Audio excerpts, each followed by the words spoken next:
ঢাকা ক্যাপিটালসের ইতিহাস গড়া জয়ে উচ্ছ্বসিত শাকিব খান আর স্বামীর দলের জয়ে বেশ আনন্দিত শাকিবের দুই পত্নী অপু বিশ্বাস এবং শবনম বুবলী। ঢাকা ক্যাপিটালস যখন জেতে তখন প্রতিপক্ষকে বরবাদ করে যেতে না, এটা কোনো ছায়াছবি ডায়লগ না, বরং ঢালিউড কিং শাকিব খানের ফেসবুকে করা এক মন্তব্য।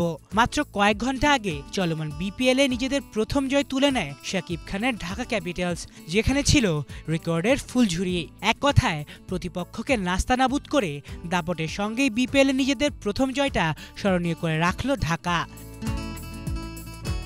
দুর্বার রাজশাহীর বিপক্ষে ঢাকার এই রেকর্ড গড়া জয়ের পরপরই নিজের অফিসিয়াল ফেসবুক পেজে স্ট্যাটাস দিয়েছেন শাকিব খান। তিনি লিখেছেন, প্রতিপক্ষকে বরবাদ করে ঢাকা ক্যাপিটালসের রাজকীয় জয়। একই পোস্টে ভক্তদের উদ্দেশ্যেও কমেন্ট করেছেন শাকিব। সেখানে তিনি লিখেছেন, ঢাকা ক্যাপিটালস যখন জেতে প্রতিপক্ষকে বরবাদ করেই জেতে। এদিকে ঢাকার এই দারুণ জয়ে সোশ্যাল মিডিয়া নিজের উচ্ছ্বাস ব্যক্ত করেছেন শাকিব খানের প্রথম স্ত্রী অপু বিশ্বাস। সেখানে তিনি লিখেছেন, আজ এবি গ্রুপের 1 বছর পূর্ণ হলো। এই বিশেষ দিনকে আরো রঙিন করে দিল ঢাকা ক্যাপিটালসের দুর্দান্ত বিজয়। দিন শেষে এটা আবার প্রমাণিত হলো, বিশেষ দিনগুলো আপনজনদের এক সুতায় গাঁথা থাকে। ঢাকার রেকর্ড গড়া জয়ে নীরব থাকেননি শাকিব খানের দ্বিতীয় স্ত্রী শবনম বুবলীও। ঢাকা ক্যাপিটালসের এই দারুণ জয় নিজের ফেসবুক পোস্টে এই ম্যাচে হওয়া কিছু রেকর্ডের কথা তুলে ধরেছেন তিনি।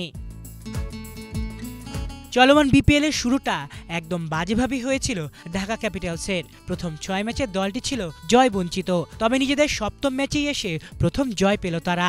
ঢাকার এই জয়ের ধারা যেন অব্যাহত থাকে টুর্নামেন্টের শেষ পর্যন্ত, এটাই যেন দলটির ভক্তদের প্রত্যাশা। আলিফ Chowdhury, Bangla vision sports desk.